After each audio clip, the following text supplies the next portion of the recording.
Let's pray as we get into the word this morning. Lord, we thank you for the chance to pause to allow you to do a health checkup on us. We thank you for your care. We thank you for all the incredible work you've done in us and through us and in this church at GCF. We thank you so much. But today, we're always open to growing in you. So guide us as we allow your word and your biblical principles and your Spirit's movement to really shine a light in what we do for you today. In your wonderful name, amen.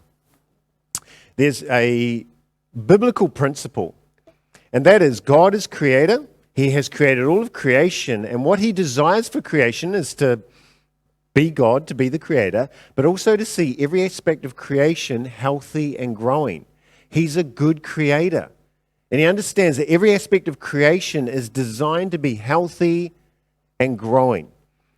And what he has for us is simply out of this aspect of he wants us to be healthy and growing. That's why he says, be with me. Allow me to meet your every need. And when you trust God and love him and accept him, we see that he invites us to experience abundant life. It's a life of growth and health. We are blessed to be a blessing. We are filled, and then out of that overflow. Each one of us know, as we just journey through life, the times in our life when we have been healthy and growing, physically, mentally, emotionally, spiritually. We know what that feels like. It's good when we're in that spot where we're like, seriously, I'm healthy and I'm growing. It feels good. I'm learning. I'm emotionally, opening myself up. Spiritually, I feel like I'm growing. And physically, I'm in good peak shape. That feels good. But we also know the times in life where individually, we may experience some stunted areas of growth, or our health may not be where we want it to be or we know it should be. We know what it feels like to be healthy and growing or to not be healthy and growing. Today, using the concept of us being church, what is it like for us to be healthy and growing as a church? What is it like for us to maybe stalled or stunted in an area of health and growth? And why today we're going to do a quick health checkup, or we're not going to do it, we're going to let God do it. And so we're going to allow him to shine in, because there are areas of health and growth that he's got in place, but how do we keep growing? How do we look and allow him to assess any areas that may not be healthy? And how do we keep growing the areas that are healthy? It's such an important one. A quick little starting point. Up on that screen is my childhood. I grew up in Rangiora Church. That's a little church just 20 minutes north of Christchurch. Some of you came visited us like a year and a half ago, which was such a blessing. And when I grew up, there was an incredible bunch of young people. It was very similar to GCF's youth scene at the moment. There was just this abundance of young people knitted in the church, and I was incredibly blessed to be part of that youth group and part of that church. But growing up, I noticed that there were areas of health and ill health that I experienced as a young person. And when I look back, there are 3 areas of health that really stood out that I'm like, man, my church just, wow, they did that well. That was an area of health. Number 1, they loved on us as young people. They just communicated that. We felt loved. That was a good thing. We were heavily involved. Like, even as a young whippersnapper, I was heavily involved in the life of church. They always were getting us to do something. And we love that because it helped us gain confidence, to know that, we were wanted, but also to develop our gifts, to work out who we were. Like, what a great thing churches can do is give young people opportunities to try stuff, to know who they are. Otherwise, we've got to try it out there. This is a way better place. And the third one that they did well, they taught us well as young people. Loved, involved, taught well. But there were 3 areas that actually flowed out of those 3 strengths that were areas of ill health, for want of a better phrase, when I was growing up, that Rangiora shared with the young people. Number 1, we were loved, but we weren't accepted. We were not unconditionally accepted. It became quite obvious growing up that we were only loved and acceptable so long as we kept a bunch of certain rules. Not necessarily biblical rules, but church rules. That's where we were acceptable. Loved so long as we did this. That's not healthy. Number 2, we were heavily involved in church, but we never, growing up, actually got outside of church and served. We never served outside of church. Everything church was for church and in church. It was never blessed to be a blessing. It was just blessed to be more blessed and more blessed. Like, it was just in. Everything was in-house. Never ever stepped foot outside of our church to serve. And the last one, we were taught well, but we were taught how to be Adventists, not taught how to know Jesus and walk with him. I was taught very how to look and be an Adventist, but I was plugged in to the only power source, Jesus, and how to walk with him. That was my church growing up. There were 20 to 30 young people, very similar to here. It was amazing. Growing up. And of the 20 to 30 of my cohort growing up through church, only 4 have stayed in church and close to God. 4. Now, I don't know many institutions or businesses that would be content with such low rates of success. And for me, they aren't stats. They aren't just numbers. That's my friends. They're my family. That's fellow children of God who I grew up in church with, who walked away and found that life was better away from that concept of God and that experience of church. And that breaks my heart. So this morning, with an eye on my childhood, 25 years of children youth ministry, been involved. I'm so honoured. And thank you, Jacinta, for including me where you were like, including me in the younger generation. We're slightly older than the young ones, but you are still way different generation to me. But I'm honoured still, and thank you for that. But I've been honoured to be involved in youth ministry for 25 years. I'm just so honoured. But you learn things, or you pick up things, and God shines things. And also research. Our church is big on making sure we know what God's doing in our church. So with an eye for all of these things and biblical principles, we're going to do a health checkup. This morning, GCF. How are we doing? How are we doing as a healthy church? And there are 3 areas that I want to look at that I believe biblically are the 3 areas God calls us to. Number 1, do we provide a real home? Do we provide real teaching? And do we provide a real walk? Now, I've just full disclosure.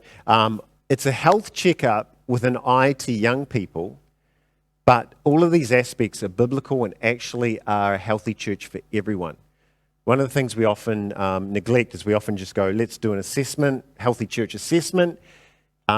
Every major thing that comes through is absolutely essential for young people. So I'm not apologetic that these things are actually the biggest blessing for young people, but it's a sign of health for all of us, if that makes sense. So I'll talk a little bit about young people through this, but that is directly connected to a healthy church for everyone. But just want you to understand that, full disclosure as we get into it. Indicator number 1 of a healthy church, a real home. And this is the value, the biblical concept and value of family. Which picture looks most like a real home to you? If you're looking at one of those pictures, which one looks like a real home? If you're going, that is a real, genuine home, which one of those looks like a home? Not looks like your home, looks like a home if you were trying to define it. There's different ones there. A couple of those do look earthquake. Yep, it's true. It's true.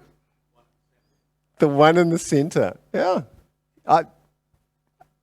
Interesting.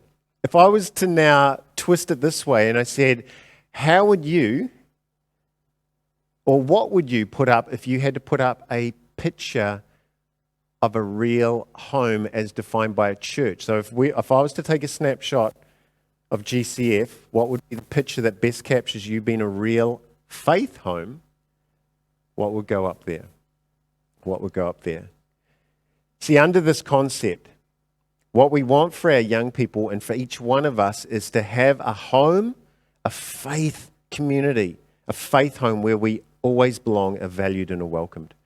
A few years ago, when I was serving up in the North Island, I was in Palmerston North about to go back home to Pukekohe, and somebody came up to me and said, "Hey, Lance, when are you going home?" And I'm like, "Oh, in about 30 minutes." And they're like, No, I mean home. And I immediately knew what they meant and where they meant. They didn't mean Pukekohe. They were talking about back here. This is home for me. Canterbury's home for me. And I'm like, immediately, as soon as they said, no, I mean home.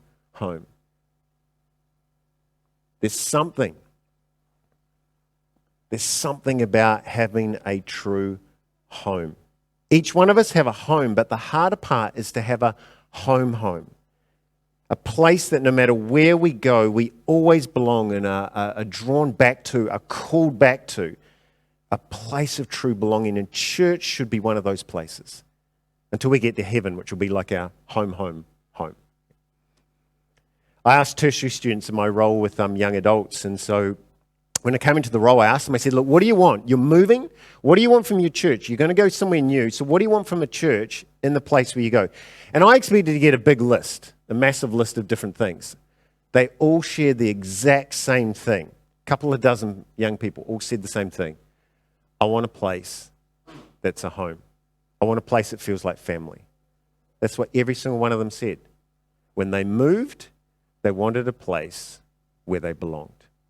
The power of home, the power of God's value of family, of knitting us in. God calls us into his family, and this is where we live it out. A church should be a real home, a place where we truly belong, are safe and are loved, a place of love and grace and acceptance. This is particularly important. We know as a church that the number one reason our young people walk away, and this is research from the church in Australia and New Zealand, so this is us. The number one reason our young people walk away is because they don't feel welcomed, they don't feel wanted, they don't feel loved, they don't feel accepted. They feel their church is a place where they belong. That breaks my heart. They do not walk away because they no longer believe in God or no longer believe in the church teaching. They walk away because that stuff doesn't make sense in a place where they don't actually feel wanted.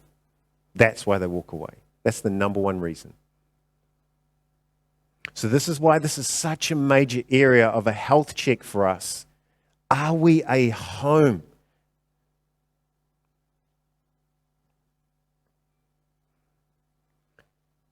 One of the things that we need to wrestle with is that kind of belonging, that kind of acceptance is hard. And I get it. It's lived out within all the things we want, all the things we're trying to live out, to offer that kind of acceptance. I've had so many youth leader meetings where I'll sit youth leaders down, we'll run through things, and I always land on something. There's something that we know as a church, biblically, according to our beautiful set of beliefs, and most importantly, from our research. The thing that grows our young people the best is grace. God is a God of grace. He gives us what we don't deserve. Salvation, joy, peace. Everything from God is an act of his grace. And we know that what grows our young people the most, grows each one of us, doesn't matter what age we are, is grace. Getting what we don't deserve. God continues to call us and equip us and love us and forgive us and build victory into us, even though we don't deserve it. At no point do we deserve it. Everything is his grace. And young people just flourish under grace. They actually be loved and accepted despite. That's God's way. So we'll talk about that. We'll look at the biblical concepts of that, do the Bible study, and all the youth leaders nod and love it. And they're like, oh, I love it. Absolutely, grace is God's way and absolutely has to be the way for our young people. And I'm like, awesome, this has been a great youth leader meeting. Love it. But I'll always say something. I'll always go, do you have any questions at the end of it? And this has happened multiple times, and it's always the same question, and it always happens, and I'm just like, why? But I'll always go, okay, we get it. Grace is the way, right? Yep, it's good. All right, any questions? Hand goes up. I'm like, all right, what's the question? And it's always this question. Yeah, no, we get that, but seriously, what do we do if a young person comes to church and they're dressed weird? Just like, what? Why is it this question every time? Because what it says is we get that God is a God of grace and love, and we're trying to create a place where we all belong, and yet the thing that trips us up is still how young people look and how they're dressed. That's not grace. We're tripping over the wrong things. It's not what it's about. But I get it because I've been in so many meetings where youth leaders who love young people still are wrestling with that. That's still the thing they trip over when they move into how to actually be people who live out God's grace in their church.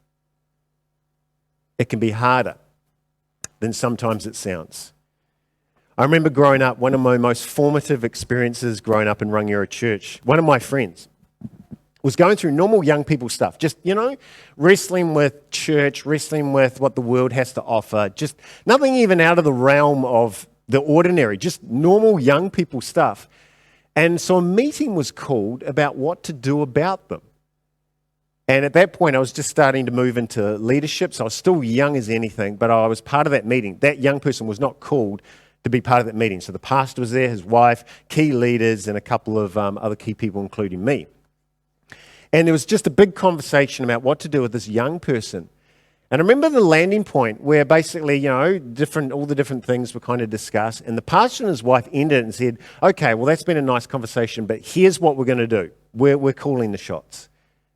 That young person either needs to get with the program or we want them to leave church.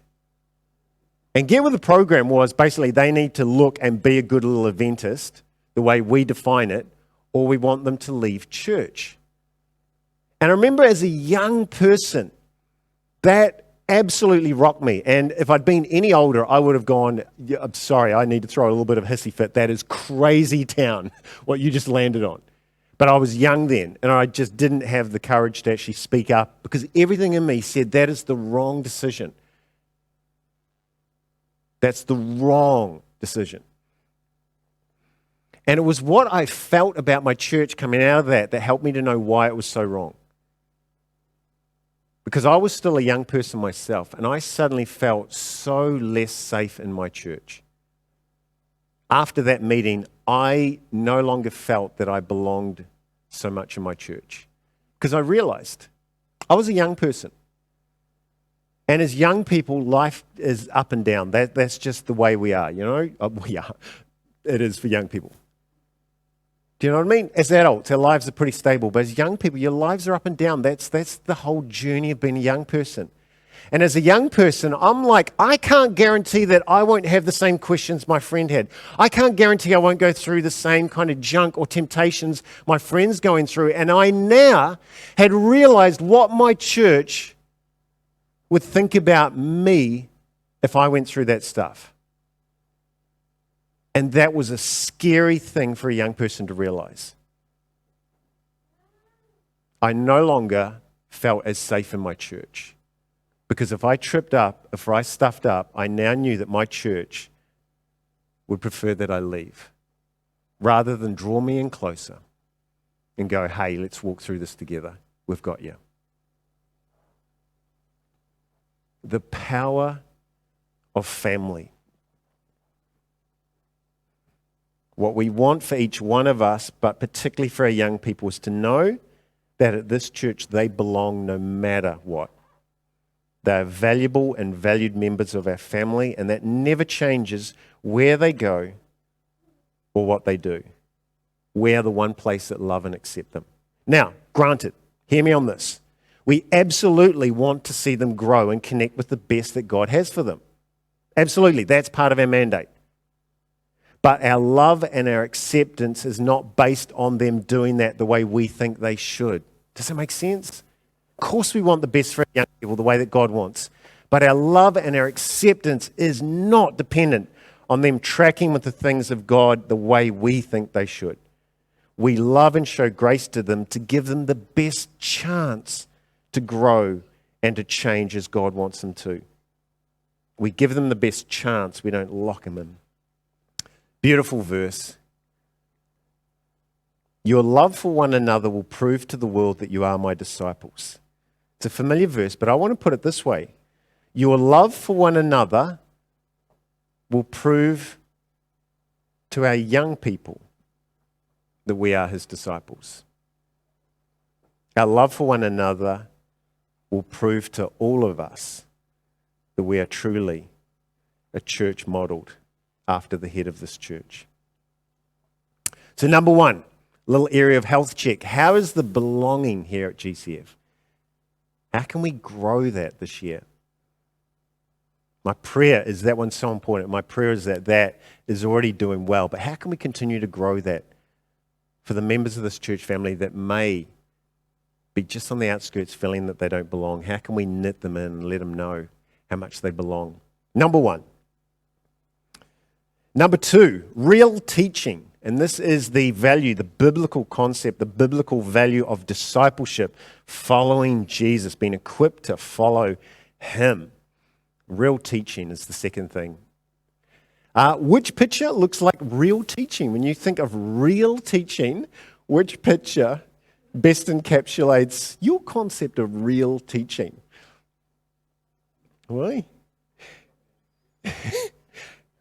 And of course, flipping it, if I was to take a picture of GCF offering real teaching, what picture would you get me to pop up there? What would be the picture of real teaching of you as a church? What would I pop up there?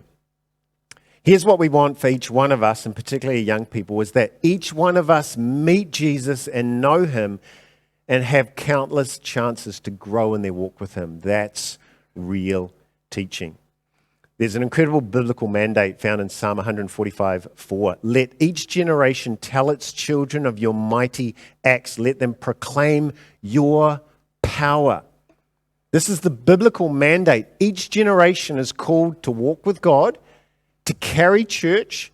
Like each generation is blessed to do two things, to know God and to carry church. Like it's incredible. Each one of us as a generation, God has asked us to carry church, but also to pass it on, to ensure that next generations know God too and get the opportunity to lead and carry church for God. This is an incredible biblical mandate. And this flows, this needs to be informative of what our real teaching is in the focus. It sets up each one of us for a successful life in Christ and by Christ. It always begins, biblically, it always begins with a who and a why. The who is the Lord, and the why is because he loves us, he has a plan for us, he calls us, and he saves us. And that then leads into the what and the how of how we do. John 15 puts it best. Without a connection to Jesus, we can do nothing. There's no fruit, there's no life. Our teaching must always point us to connect to Jesus. When I lived in Pukekohe, I lived right on the outskirts, and when I'd go for an evening run, I'd run out some country lanes. It was beautiful. And one day, one of the neighbours way out there in the country, right beside the road, a boat like this suddenly appeared on blocks. And I'm like, that's kind of weird. And it just stayed there for 2.5 years. This boat was right there. I ran past it every single night. This boat, very similar to this. Not that exact boat, but that was the most identical one I could find, Google image search. And every day I ran past this boat, it was like it cried out to me because it was there on blocks. And for those of you who have visited Pukekohe, it's up in the hills. There is no water anywhere near Pukekohe. It's not near the ocean. There's no lakes there. There's no major rivers. There is no water where Pukekohe is. And here was this boat up on blocks. And originally I'm like, okay, well, the owner's got it there. He's going to do some work on it. For 2.5 years, there was only once that I saw him working on it, and it was like just putting a little bit of glue like around one of the seals. That was it. This boat was just there on blocks, and the only time the owner did anything, except this one time I saw him put in some little sealant, was a few times he would use it as a party location. Him and his friends would be on it just drinking. And I'm like, I get it, but I'm pretty sure if, you're calling all your friends together to get on the boat, an even better plan is to get the boat in water. Like, that's where it truly, everything about this poor boat screamed that it was not where it was supposed to be. I'm hoping after the 2.5 years it did disappear and it finally got back into the water where it was always designed to be. But this is the same. When our teaching doesn't have that true focus on Jesus Christ and equipping us to walk with him. If it's about something else, what it's doing is it's putting us up on blocks. It might give us a new paint job. It might add some little sealant in a couple of little areas. But it keeps us from actually getting in the water and experiencing all that God has for us. The power of real teaching gets us off the blocks and into the true waters of life where we can sail in him and for him. That's the experience. I don't know if you've ever been through a season where you're just like, I'm getting so much information, but it doesn't feel like it's actually getting me anywhere. One of the aspects could be because the focus is no longer on Jesus. It gets hijacked by all these other important things, but it becomes divorced from the true power. It's like pretending to be married and acting like you're married and having all the rules of marriage, and let you are not actually in a relationship with anyone. You can wear the wedding ring, but that wedding ring only has power because you actually are with someone. What we teach and what we do as a church only has power because we're actually plugged into Jesus Christ. He defines us. He's the source of our power. And our teaching only has any power when it's focused on Him. Research shows that the other major reason our young people walk away from our church is because of this aspect. They share with us, they walk away because it wasn't about Jesus. They didn't actually meet Jesus. Or the other way they express it is they weren't actually shown how to have faith in Jesus in the real world. So they either completely miss Jesus, or they say, look, you taught me how to be a Jesus follower, or even you taught me how to be an Adventist in the four walls on a Sabbath morning, but I never knew how to go out to the real world that I have to live in the other 6 days of the week and know how to be a follower of Jesus there. The two major reasons our young people walk away: they don't feel they belong at church, and because they don't experience Jesus at church or know how to take Him outside of this now to their real world. A real home directly speaks into one of those, and real teaching speaks into the other. I love what Paul does when he's talking to one of his little proteges. Paul's there writing to Timothy. And he's talking here about the heart of real teaching. Such a powerful verse, or a couple of verses. And he says, but you, Timothy, certainly know what I teach and how I live and what my purpose in life is. You know my faith, my patience, my love, and my endurance. Wow, that's first of all some pretty good teaching right there. Like Paul's going, look, you know me. I've not left any area of my life uncovered or hidden from you. Like, just, I've let you know everything, to see everything. But you must remain faithful to the things you have been taught. You know they are true, for you know you can trust those who taught you. Ooh, that's good teachers. You have been taught the Holy Scriptures from childhood. Beautiful method. And they have given you the wisdom to receive the salvation that comes by trusting in Christ Jesus. This passage is real teaching in a nutshell. Paul paints all the pictures. He says you've got to have teachers who are vulnerable and authentic and absolutely know what to point you to. And their life becomes the best teaching tool. They use the word, and all the way back to childhood. But I love that he lands on the true focus of what the teaching's all about. Helping others to know salvation, or to receive salvation, even better, that comes by trusting in Christ Jesus. That's the focal point of real teaching. And I love this. It's got the focal point and the methods and the biblical mandate all in one passage. GCF. How's our real teaching here? How can we continue to grow it this year to make sure that everything we do has a laser focus on Jesus Christ, the only source of true power for this church and for each of our lives? Number 3, final one, a real walk. And this is the biblical value, the biblical concept of authenticity, not putting on masks. So which picture looks like a real walk, offering a real walk? The picture is actually what I'm looking at now. You. You are the best picture of a real walk with Jesus. It's not someone else, it's not something else, it's you. How you live your life becomes the best picture of a real walk with Jesus. That's where the power is. That's where the power is. It's you. It's us. It's me. And under this concept of a real walk, or this health checkup around a concept of a real walk, it's ensuring that each one of us, and especially including our young people, experience real community and a real walk with God and that true focus. It's bringing the real home and the real teaching to fruition and what we then get to do for God What we want for our young people and for each one of us is that we belong at a church where it's okay to have questions and problems and issues. That it's okay for us to be ourselves, to honor the way God has wired us, and to share our true thoughts and feelings and experiences. If it's not acceptable for those things, then we're starting to hold back. We're starting to encourage mass. We're starting to get away from a real walk because we're not allowing God to speak into every area of our lives, to acknowledge it. And the key components to this are vulnerability and authenticity.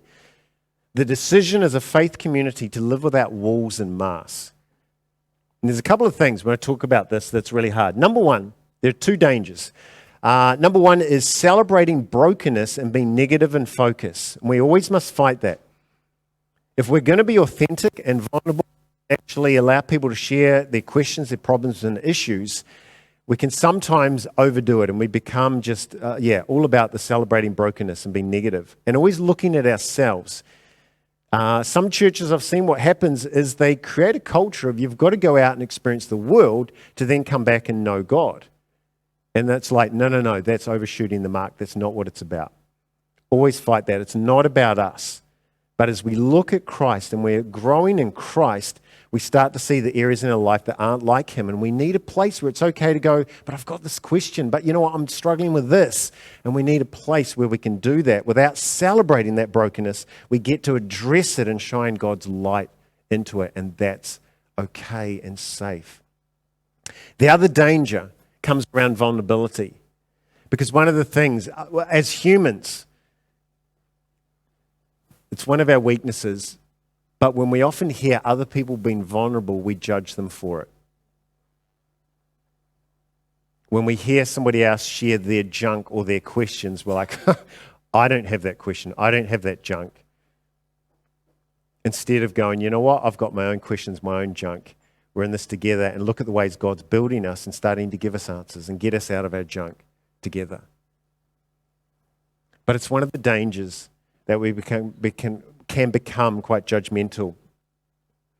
Some sins, let's be honest, are considered better than others, and some are even acceptable in churches. And there are some confessions that diminish people in our estimations. Once we know their junk, we're like, yeah, no, they're always now that junk. We define them by that junk. But we're at church. Let's define one another by the steps that we're taking in Christ, because all of us are doing that. Human nature is to define one another by the negative. Let's be Christ followers and define one another by the positive steps we take in him. To go, you know what? That's a brother in Christ. And look at the incredible things God's doing in his life. Look, there's a sister in Christ. Look at the incredible things God's doing in her life. Rather than holding people and defining people to their junk. One of the things where it gets difficult is, I get it, sometimes leaders. There are things that leaders might get into that actually disqualify them from spiritual leadership.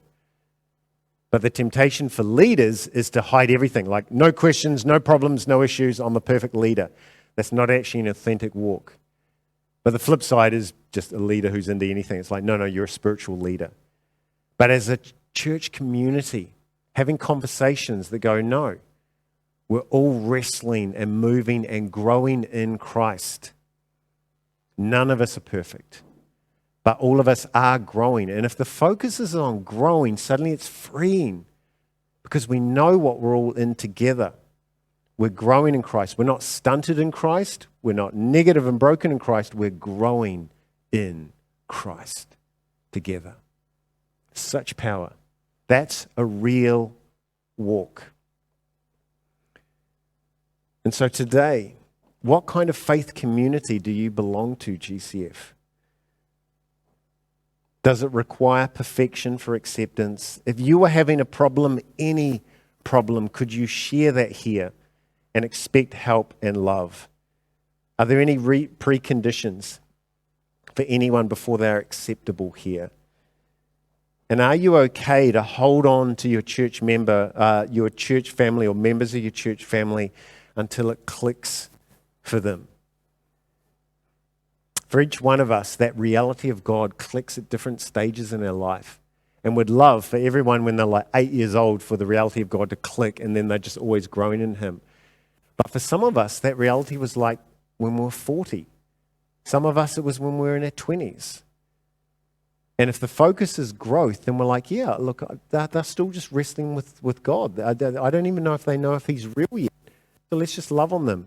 And those that are like, hey, you've had some experience with God. How do we keep you growing in that? It becomes a different way. It becomes a real walk. Paul talks about this in Colossians 3 in verses 12 to 15. He says, since God chose you to be the holy people He loves, talking to us individually and collectively as a group, since God chose you to be the holy people He loves, you must clothe yourselves with tender-hearted mercy, kindness, humility, gentleness, and patience. Make allowance for each other's faults and forgive anyone who offends you. Remember, the Lord forgave you, so forgive others. Above all, clothe yourselves with love, which binds us all together in perfect harmony. And let the peace that comes from Christ rule in your hearts. For as members of one body, you are called to live in peace and always be thankful. That's what a real walk looks like. Encouraging one another, seeing the best in one another, using God's way for growth. A real home, real teaching, and a real walk. The three indicators of a healthy Adventist church, as God biblically declares. The best way to meet these needs is in Christ, through His care, community, and connection. Quick last little story. One evening when I was going for a run in Pukekohe, I was 100 metres from home, very, very close, and just about there. And there was like a veggie market garden, big few paddocks just before the place where I lived. And as I was there, I saw this mad flutter in the fence. Now I looked over, and it was a pukeko. And this little pukeko had got itself all jammed up. There was a string that was tied to the bottom wire of the fence, and it had got the other end somehow caught round its leg and was tied on. And the string was just long enough that it was up at the top of the fence where there was some barbed wire. And so it was there madly flapping, trying to get away, flapping around this barbed wire with the string that was tied down to the bottom wire. I stopped, I had a look, and I'm like, all right, what do I do? This bird is in trouble, needs some help. What am I going to do? I sort of walked over just to get a bit of a look, and it, of course, got a little bit scared and started madly flapping. I'm like, all right, I've got to make a decision. I either quickly go in, grab the bird, rescue it, or I leave it alone and it sorts itself out. If I do something in between, it's just going to probably hurt itself, so I need to make a choice. I made a choice. I'm like, I'm going to rescue the pukeko. So I made a quick decision, and I made a lunge. Bird. It was beautiful. It was like a nature documentary. Lunged, grabbed the bird, had it in my arms, and I'm like, well, that was pretty easy. Okay, this bird's safe. It's in my arms now, the best place for a good rescue.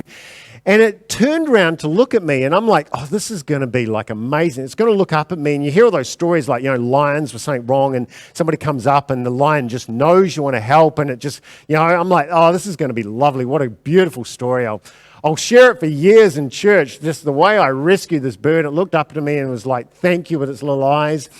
And it looked up at me and bit my nose. Now, those things have very, very sharp beaks. It was so painful, I thought it had actually split my nose wide open.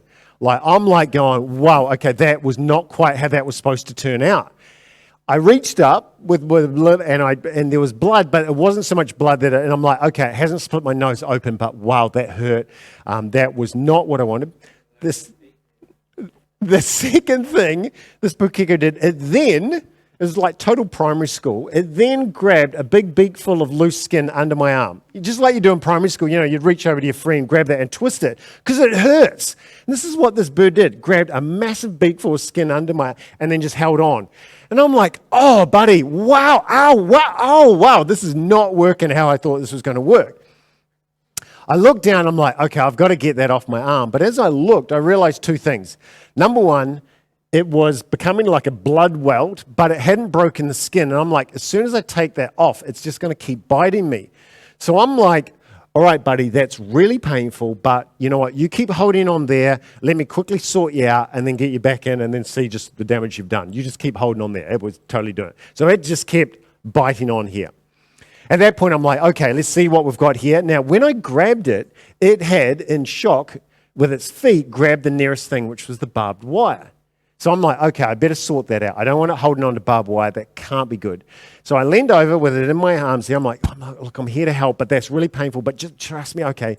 And I gently peeled its little feet, its little claws off the wire, 1 foot clear, and the other, and I got it free, and I'm like, brilliant. But as soon as the last foot was away from the wire, it again instinctively did something with its feet, which happened to be scratching me. So I then, with the hand it's just scratched, let go of the feet and again, grab back onto the barbed wire.